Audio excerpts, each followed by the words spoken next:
What if I told you your walking speed right now says more about your future than your cholesterol number? Not your weight, not your gym routine, not even your age. The way you walk, your natural pace, may quietly reveal how well you're aging, how strong your brain-body connection is, and how long you're likely to maintain real independence. And here's the uncomfortable part. Most people don't notice it slowing down until life starts adjusting around them. If your stride has shortened, if you hesitate slightly at curbs, if crossing a street feels just a little tighter than it used to, this isn't about panic. It's about awareness. Because once you understand what walking speed actually measures, neurologically, metabolically, functionally, you'll see why protecting it might be one of the smartest longevity moves you can make. And by the end of this, you won't just know your number, you'll know what to do with it. Most people think walking speed is about leg strength. It's not. It's about your brain. What looks like a simple stroll down the sidewalk is actually a full symphony of neurological coordination. Motor cortex firing, cerebellum calibrating, sensory feedback adjusting in milliseconds. That smooth, confident stride, that's brain-body integration in action. And when that integration slows down, it's often one of the earliest subtle shifts in healthy aging.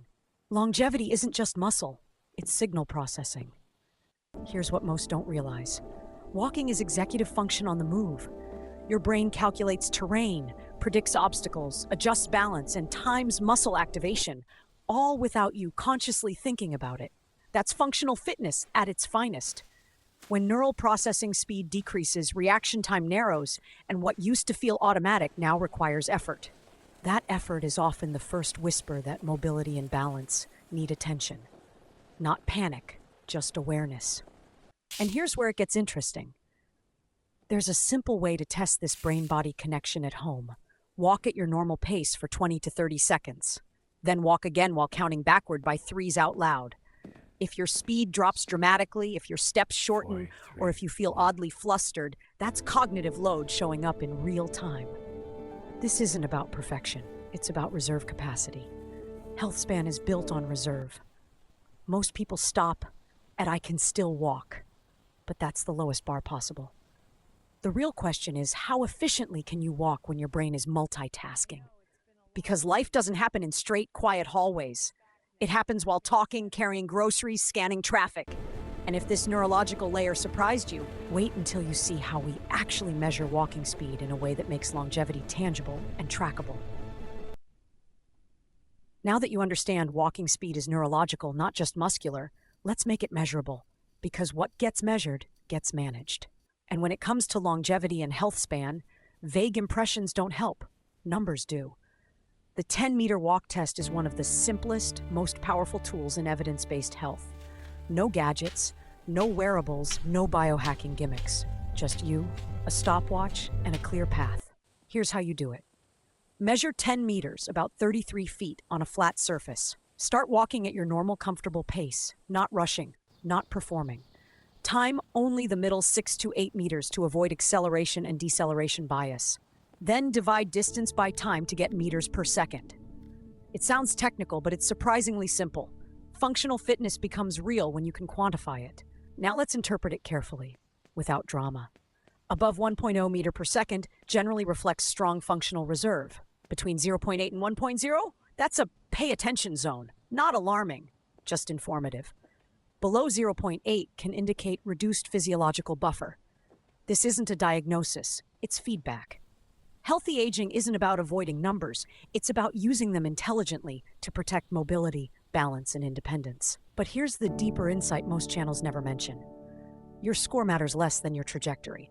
Are you maintaining, improving, declining, gradually?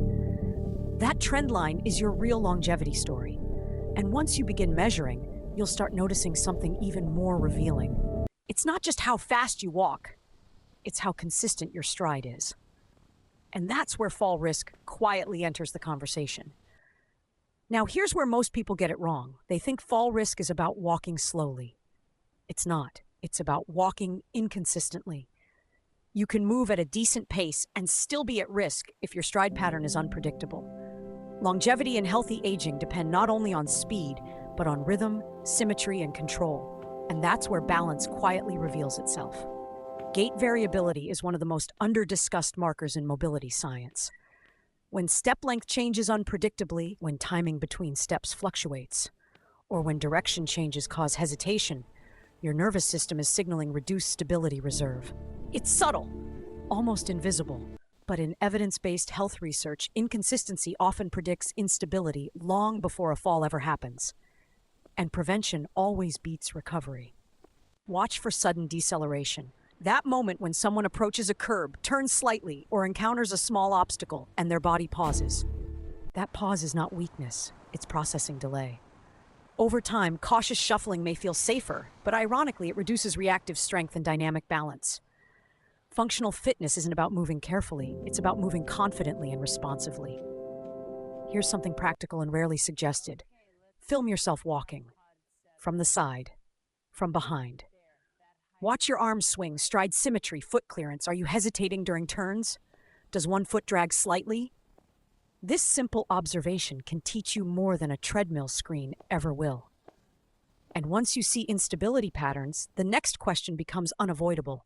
Is this a strength issue or something deeper in how force is produced? Here's a distinction almost no one explains clearly. Strength is how much force you can produce. Power is how fast you can produce it. And when it comes to walking speed, especially after 60, power quietly becomes the star of the show. You can leg press a respectable amount at the gym and still walk slowly. That's because mobility in real life depends on speed of force production, not just raw capacity. Every step you take requires rapid hip extension and ankle push-off. Your glutes and calf muscles fire in milliseconds to propel you forward. If that firing becomes sluggish, your stride shortens, not because you're weak, but because the nervous system and muscle fibers aren't delivering force quickly. This is where strength after 50 must evolve into something smarter.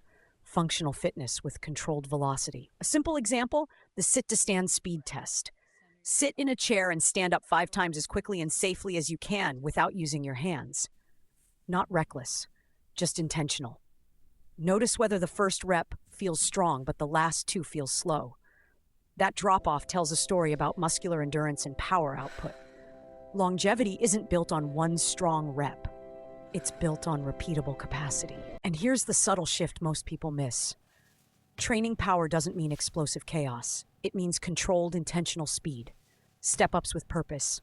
Light resistance band hip drives. Slightly faster concentric movements with full control on the way down. This is intelligent biohacking, educational, light, evidence-aligned.